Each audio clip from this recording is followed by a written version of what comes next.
ನಮಸ್ಕಾರ, ಬಿಗ್ ಮಾರ್ನಿಂಗ್ಗೆ ಸ್ವಾಗತ. ನಾನು ಶ್ರೀಪಾದ್ ಪಾಟೀಲ್. ಈಗ ಹೆಡ್ಲೈನ್ಸ್.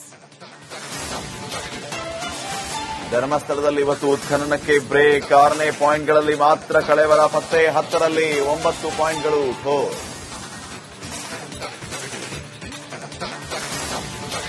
ಮಹಿಳೆಯರನ್ನ ಪೂಜಿಸುವಲ್ಲಿ ದೈವತ್ವ ನೆಲೆಸುತ್ತದೆ. ತೀರ್ಪಿನ ಮೊದಲ ಸಾಲಿನಲ್ಲೇ ಶ್ಲೋಕ. ಅಪರಾಧಿಗೆ ಸಂಸ್ಕೃತಿಯ ಪಾಠ. ಸಾಲು ಹಬ್ಬದ ಹೊತ್ತಿಲಲ್ಲೇ ಸ್ಟ್ರೈಕ್. ಊರಿಗೆ ಹೋಗುವ ಪ್ಲಾನ್ ಮಾಡಿದವರಿಗೆ ಶಾಕ್. ನಾಳೆ ಸಭೆಯಲ್ಲಿ ಬೇಡಿಕೆ ಈಡೇರಿಸದೇ ಇದ್ರೆ ಮುಷ್ಕರ ಫೇಕ್. ಆಗಸ್ಟ್ 5ರಂದು ಕಾಂಗ್ರೆಸ್ ಪ್ರೊಟೆಸ್ಟ್. ಫ್ರೀಡಂ ಪಾರ್ಕ್ನಲ್ಲಿ ಮರಗಳಿಗೆ ಕೊಡಲಿ ಪೆಟ್ಟು. ಸರ್ಕಾರದ ವಿರುದ್ಧ ಅಧಿಕಾರಿಗಳ ದುರ್ಬಳಕೆ ಆರೋಪ.